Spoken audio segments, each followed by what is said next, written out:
Hello, hello, hello, my beautiful, amazing souls, and welcome to today's podcast hosted by Master K and myself, Kristen Blair. Joining in today, we are going to be talking about our emotions and how they are connected to energy. So, today, Master K, I'm so excited to be able to talk a little bit about what our emotions look like in action and how they affect our bodies, our spiritual self, and the way that we interact with others. So let me pass the talking stick on over to Master K and introduce yourself and share a little bit about energy today. Yes, indeed. Very warm welcome to all the listeners here listening today. Um, Basically, we are looking at our emotions, our thoughts, and energy. When we translate that word emotions, it means energy in motion. And also, our thoughts are linked to our emotions and energy. So, those three things actually really do hold hands together. And when we look at ourselves as humans, we know, and it's been scientifically proven, that we have energy in our body. We store so much electricity. Our biggest organ that stores the most electricity is our heart. Yeah, our brain can't function without electricity, and neither can our muscles, our entire body. So our whole body vibrates with this fantastic energy, and it gives off something called an aura, and that our aura has many layers. And also our aura sometimes is referred to as our biofield. Now, our biofield can be measured scientifically, so this is all factual.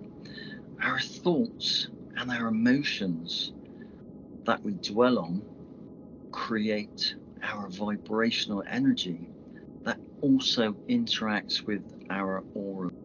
And sometimes this itself gives away our inner state, our inner thoughts, our inner feelings, and our inner world to other people. You know, if you've ever been at a petrol station 2 o'clock in the morning, you know, coming back from town, and you stand by a stranger, move back and you say, "Oh, I don't like that person." Yeah, you are reading their aura. So basically, in short, Kristen, our emotions are energy. Emotion.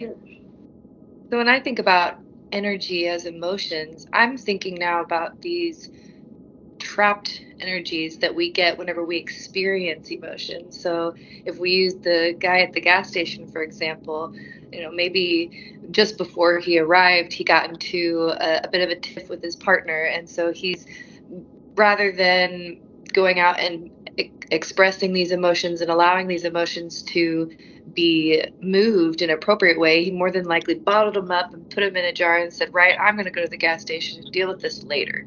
And then that deal with this later mentality is how these emotions now turn this energy into stuck, stagnant energy that sticks in our bodies that now other people can feel whenever we go out into different places. And it can also affect our Absolutely. bodies in many ways, health wise, emotionally. There's many negatives that can come from holding on to these stored, stuck emotions. True. So, to talk a little bit today about how we can move through these stuck, stored emotions, let's chat about our awareness and how we notice that we're in these places. So, how can we notice that our emotions are moving into a place of where they're beginning to get into this stuck or stagnant place? How do we recognize that our emotions are creating this type of energy? Well, in short, I think it's our behaviour, our acting. I think we all know how we act from time to time, you know, and sometimes it's good just to step out of our body and just look at ourselves as if somebody else was watching us, you know, as if somebody else was monitoring us.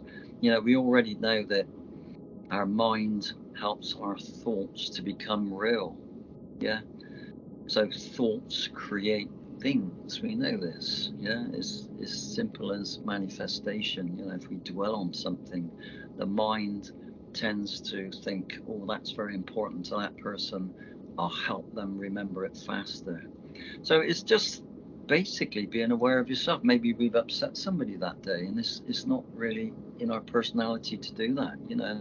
And somebody has said something like, "You were very rude to me today," you know, things like this. It's just a little nudge from the universe, little kick, saying, you know, look at yourself, monitor yourself, Yeah, and just become aware of yourself. absolutely. I know one of the tools that really helps me is journaling, writing things down in the moment whenever I'm feeling a certain way, or if I've experienced something and I'm not sure how to feel about it, I can come home and journal about the situation. And then later you can look at it and realize, oh, wow, I'm not as angry now, or I'm not as elated now as I was in that moment. And I can look and I can see how maybe my actions or my behaviors were, but in the moment, it's not always easy to observe ourselves. And so that's what we practice mindfulness, right? And it's not always easy to stay in that mindful moment whenever we have big emotions like anger or frustration that might be pushing that patience out of the way and growing a bit Yeah, larger. So, yeah. very good. Yeah. So being present in this moment and looking at our limited beliefs are another way that we can monitor these emotions and talk about what it looks like to help change these emotions from being stuck and stagnant into moving and into a healthy energy. And so being present and practicing that mindfulness gives us the opportunity to say, right, I can see in this moment that I'm acting from a place of anger. And then having that awareness of our limited beliefs gives you the ability to see, if you can in that moment, to step out of the situation and look at it and say, right, this might be caused by a limiting belief from me. This anger might be coming from something inside of me that is a limited belief. Master K, do you want to talk about that? Well, when we look at our life, we realize that we are only ever in this moment. And it's only our racing mind that goes into the future and also back into the past. So, but when we put ourselves in this moment, we need to stop what we're doing and just give ourselves some personal time. And like I say, be aware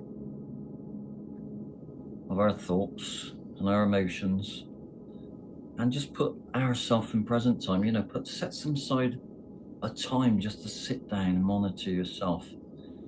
And, you know, I keep saying this, you know, everything that's ever been made needs to be constantly maintained. Yeah, if we're using a cup, we need to clean that cup out and wash it and dry it and put it somewhere safe. And we are no exception. We have been made and we are exactly the same as that. We need constant mental maintenance and physical maintenance and spiritual maintenance. So it's just putting ourselves in present time in this very moment in time. This is where we've always been, just in this moment of time. It's only the mind that goes forward into the future. You know, oh God, I've got to do that tomorrow. I've got to do this today. Da, da, da, da. Yeah. Or it goes backwards and it dwells on things that have gone wrong in our past. And also, we can look at our limited beliefs as well, because as humans, um, we tend to stop ourselves sometimes out of fear. You know, when we break that word down, fear, we see that it means false evidence appearing real. To me, that is super fascinating. That fascinates me. You know, we know the mind lies. We've got this monkey brain, monkey mind that plays up and tells us lies every now and again. And we need to sort of take these limited beliefs apart, basically. You know, sometimes we stop ourselves going into a fresh new relationship because we've had relationships that have failed in the past, you know. So we put that fear out there And also other things, maybe a job opportunity, you're not good enough, I don't think, I'm suited to that, or always too far away, blah, blah, blah. And these limited beliefs aren't always true. When I was doing life coaching, my sort of master life coaching degree, you just take your limited beliefs. A part of your training is to take yourself apart, your own limited beliefs, and it's fascinating. But like I say, in short, we've got to look at our limited beliefs. Do our beliefs empower us, or do they stop us advancing forward? It's that simple. So being present in this very moment in time is where our power is. Yeah. Love that. Thank you, Master K. I know one thing I've noticed whenever I'm stuck in stagnant energy, this is how I sort of notice that I'm in a limited belief, how I'm coming up to a limited belief, because we don't always know that our beliefs are limited. How do we know that wherever we're running off of our base function, how do we know whether that is an expanded or a limited belief? Well, I always know that it's a limited belief whenever I'm coming into a place of stuck, stagnant energy. So if we go back to the job experience, this would be your limited belief would be that I'm not worthy, that bit that's saying I'm not worthy for this new job, I'm not worthy of this new relationship, I'm not, these little bits and pieces, or it's not okay to jump into this new thing because what if it fails, and so it's like these thought patterns are what are limiting you. So what happens whenever you take that limit belief and you turn it into an expanding belief and you say I am worthy of this job? Now you've opened up loads of more opportunities for yourself. Now you're not just looking at this one opportunity in front of you, but now that you're worthy, there's more opportunities that can come into you and can come into your space. So That's it. Very true. One of my last jobs, I was a site manager for a school, and the security guard there, he lost his job near enough overnight, and he was panicking. He had the new mortgage, and I said to him, I said, well, don't look at the worst scenario. I said, take this. This could be a fantastic opportunity for you to get a better paying job with less hours. And that's just what happened to him. So sometimes we need to change our angle of how we see things also. And like you say, Kristen, in a super positive way. Yeah. Yeah. So how can we work on letting our emotions out in a positive way? Especially when we're facing things like anger or, frustration. We're dealing with emotions that whenever we do act upon them, if they're going to come out and they might trigger the person next to us. They might upset our partner. They might make our boss upset, whatever the case may be. Our emotions can trigger how we act. And so how can we let these emotions out in a positive way rather than in a reactive way, which can tend to be more negative? Well, you probably have quite a few answers for this. I keep saying, as a holistic therapist and counselor, journaling is very good. Maybe I wouldn't suggest in a book, because when you put that down, your subconscious mind knows what you've put down, and it will trigger you. But if you write all your thoughts and your emotions that are troubling you down on paper, one single piece of paper, big or small, and then watch that paper burn. Yeah, obviously do it safely outside, or rip it up, and I used to go down by the sea every year and make a paper boat and put all my failings down on there that I didn't do that year, and I make a paper boat, just bye bye paper boat, and just let that sail out to sea. I used to watch it just go off, just go off. So journaling's a really good thing, and we know that we need to let these emotions out, because trapped emotions cause other things that we will be going into a bit later. I also found it good when I was driving and I was super stressed and super, all these emotions were coming up with various problems that usually it was to do with third parties, and I would scream. There's no one else about, and really good scream.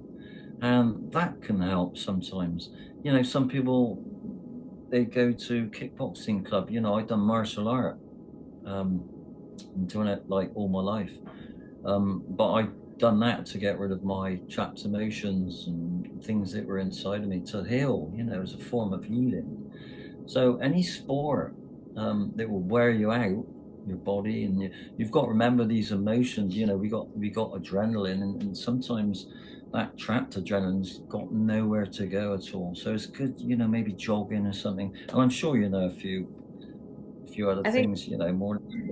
you Go on. mentioned quite a few of my favorite, but one that you haven't said yet is actually saying the things out loud, creating a safe space for yourself, whether that's by yourself or maybe you've got a trusted friend or a family member that can be a safe soundboard for you. But sometimes just saying the things out loud that you're angry about or that you're feeling or that you're thinking and hearing them out loud, maybe sometimes hearing how ridiculous they sound or how, far from the truth, if you're thinking, oh, I'm not worthy of this job. And then you say it out loud and you're like, oh, actually, that didn't feel so great. That didn't quite set right with me. Then that's where I can recognize it as, okay, well, then that's obviously not vibrating with me and that's not a part of my space. So it's easier to let go of, right? Very good. Yeah, true. Yeah, very good. So how can we talk about what happens when our trapped emotions, when we're not expressing ourselves and these things start to affect our body, and our health? Well, I mean, it's been scientifically proved as well that trapped emotions cause ill health later on. You know, um, if we are negative 24/7, you know, this has an impact on our body. Our immune system goes down, and we start getting things like colds and flus and all sorts of things like this. So, trapped emotions in the body are very dangerous. You know, is when I'm doing healing on someone, anyone I come across, and it could be strangers or anyone I'm talking to, as soon as they mention back problems, I say to them straight away, that's trapped emotions from your past that you haven't dealt with or you didn't deal with, and it's come out in back problems. You know, it's like driving a car, we look in the mirror looks behind us where we've been. Our back is behind us, it's where we've been, yeah? And our stomach is our future. So if we don't look after our guts and our stomach, it causes ill effects in the future. And we know we've got a second brain down by our lower dantian, yeah, second brain. And it is, you know, that saying, go with your gut feeling. It's very, very true, you know. And it's our guts that talk to our brain and say, oh, I need a sugar fix or I need a savory fix today. Yes, we think it's our brain, but it's our guts talking to our brain. So all these things are very interesting. And when you do healing on people, the jigsaw puzzle just goes together. So yeah, trapped emotions will affect, you know, our health in future years. I think one of the things that I've noticed with trapped emotions in my body is that whenever I become sort of depressed, or if I notice that I'm feeling a bit more sluggish or not having quite as much energy as I usually would have, that's a sign for me to notice, hey, do I have some emotions that I've not been, that I've been neglecting lately? Is there something that I've been ignoring or not wanting to look at? Because that typically tends to show up in my energy and my ability to show up and how I feel about showing up. And so paying attention to those little cues that our bodies give us is so important for understanding when our trapped emotions have become something that's affecting us. And then that's a cue for us to start doing the things that we've talked about as far as giving us the opportunity to release these emotions, or sometimes just acknowledging the emotions in and of themselves can be really healing. Yeah, I totally agree with what you've just said, Kristen. Um, and when we look at our body as giving off signals and alarm bells, you know, maybe we're tired one day and we've got no energy.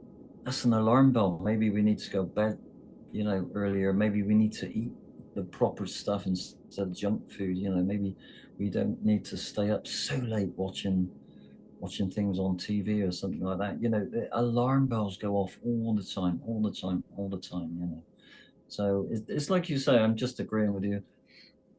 We've I got like to think alarm. about, I like to think about these emotions as sort of like little entities outside of myself. So it's like, because otherwise, if we let these alarm bells, we can say, oh, well, I'm feeling angry. I'm feeling angry. Well, now I am angry. It's rather, it changes so fast. It can go from just these little nigglings of anger or feeling frustrated or whatever. And then now all of a sudden it has become something that you are becoming angry. You are acting angry. You are feeling angry. And so it's like, it turns so quickly from this little dust of a thing into something that's very tangible and very real. And whenever we ignore this very tangible and very real thing, it continues to grow and grow. And it can stay with us for quite a while. We can hold on to emotions from as long as from when we were young, things that we may not even be fully aware of. And, so it's recognizing that, we can have these feelings such as anger, but we don't have to be these feelings such as anger. Yeah, very true.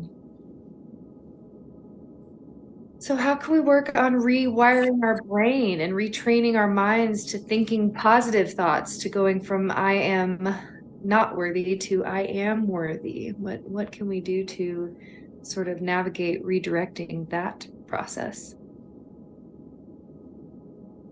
Well, basically, it's rewiring the brain.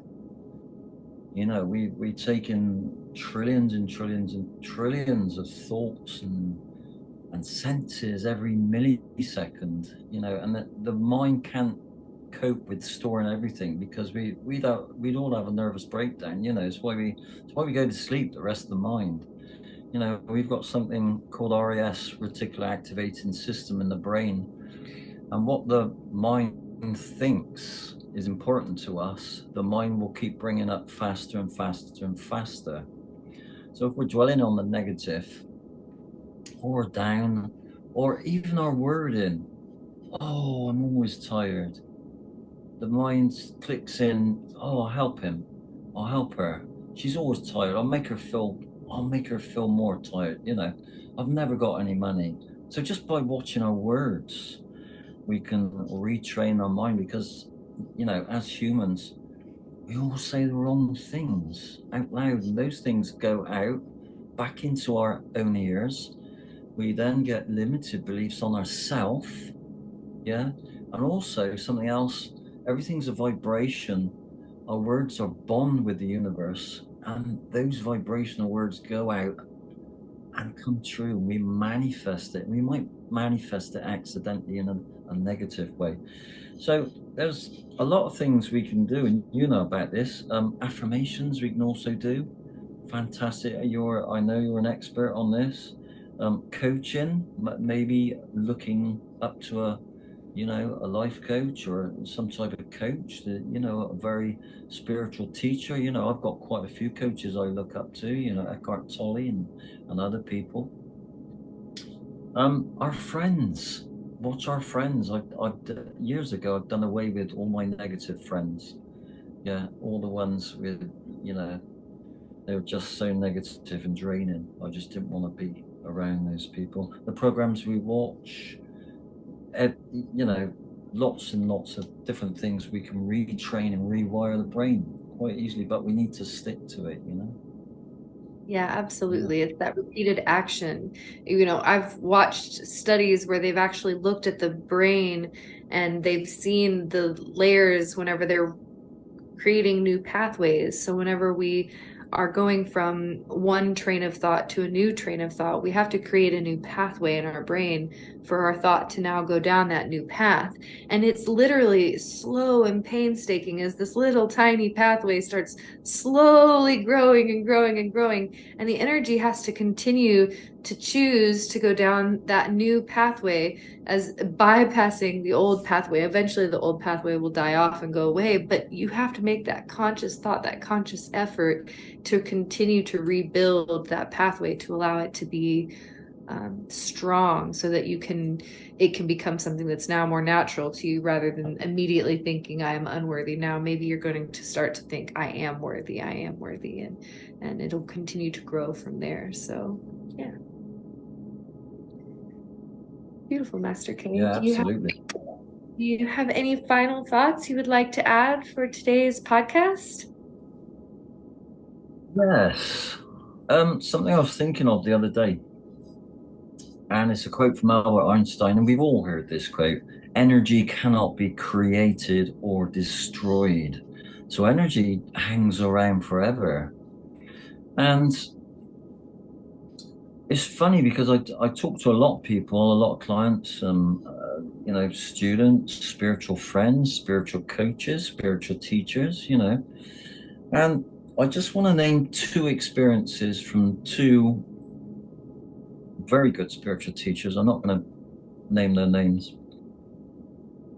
One was in one of my drum circles, my shamanic drum circles that I used to go to. And this lady, she had a pacemaker fitted in her chest. She had problems with her heart. And as soon as she had the pacemaker fitted, her personality changed. And she was very aggressive, very angry. And it wasn't her at all. We sat round in this sort of wigwam, this drum circle, and we discussed this. And I said to her, well, let's think who's touched this pacemaker and who's left their mark on it and who's left their energy. So you've got the supplier of all the electronic gadgets, yeah, probably from China or something like that, yeah. They would have packaged that up and made all that. So you've got the energy fingerprints on that. Then you've got they would have posted it off. Then you've got people that put all these electronics together to make the pacemaker, yeah. And then you've got the people that test the pacemaker, maybe put the plastic on the outside, test the pacemaker. Then you've got the postage system that takes it to the hospital. So everyone's touching this pacemaker. Then you've got the doctors and the surgeon and the receptionist that opens the parcel, gives it, prepares it, Then you've got the surgeon and the doctors also touching. So you might have hundreds of people touching that pacemaker. And when she realized this, she got rid of that energy. She cleansed it. And it was like magic, like overnight, she just felt herself again. Any secondhand objects, we can also get energy from other people. And I'll just leave you with this. I've also got a friend that sells houses. Now, we know when we are buying or renting a house, we walk in and we feel the energy. And if the energy doesn't feel right, we don't rent it or we don't buy it. There's something puts us off. So my estate agent friend, every house that somebody is divorced in or split up, the next people that come in always split up and they always get divorced in that house because that stagnant energy is still there. Now, every house that is sold, that people have split up, yeah, the marriage is gone, split up, or the couple have split up, every single house that he's had blessed and the energy removed, all those new couples have stayed together. So that's just something just to keep in mind. Energy cannot die. And I found that most fascinating. Really, really is. We're going to talk about the aura sometime in the future. And that's fascinating as well. We are beacons of energy. Yeah. Receivers and transmitters of energy. And like I say, two fascinating stories. I just find that really interesting. So I'll leave you with that. Energy leaves a trace. I love that. Beautiful. Well, thank you so much, Master K, and thank you for everybody listening today. And we will leave you with a namaste, Yeah. and we will see you in the next video. Bye. Namaste. See you later.